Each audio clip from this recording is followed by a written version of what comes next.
म्हणून आजच्या या शुभ दिवसाची सुरुवात आपण गणेश वंदनेने करत आहोत. तर गणेश वंदना घेऊन येत आहे अनुष्का.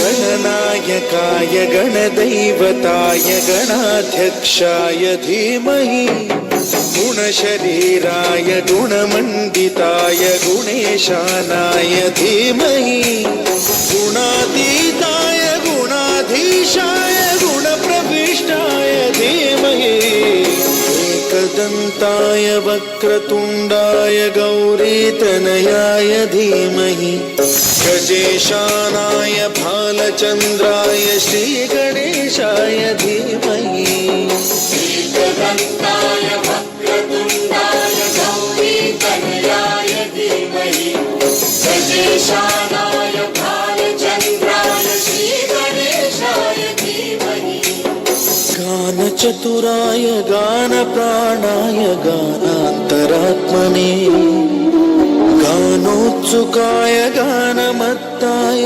गानोत्सुकमनसे गुरुपूजिताय गुरुदैवताय गुरुकुलस्थायिने गुरुविक्रमाय गुह्यप्रवराय गुरवे गुणगुरवे गुरुदैत्यकलक्षेत्रे गुरुधर्मसदाराध्याय गुरुपुत्र परित्रात्रे गुरुपाखण्डखण्डकाय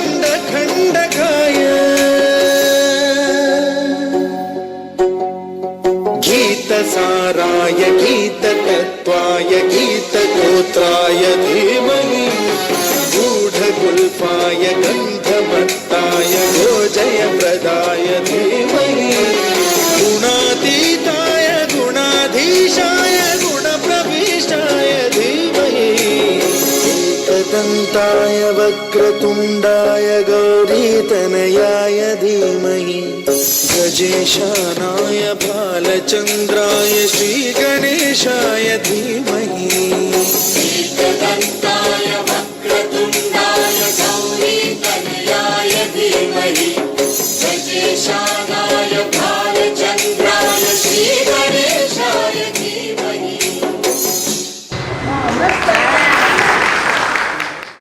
आई म्हणजे त्याग,